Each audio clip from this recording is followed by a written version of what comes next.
तो hi guys, welcome to ख्वाहिश return. मेरा नाम है सोनू।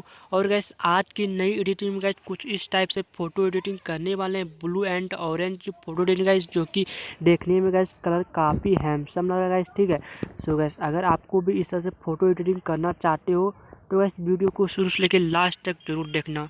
एंड गाइस, चैनल पर पहली बार जुड़े हैं तो गाइस चैनल को सब्सक्राइब करके बेल आइकन को प्रेस ज़रूर कर देना।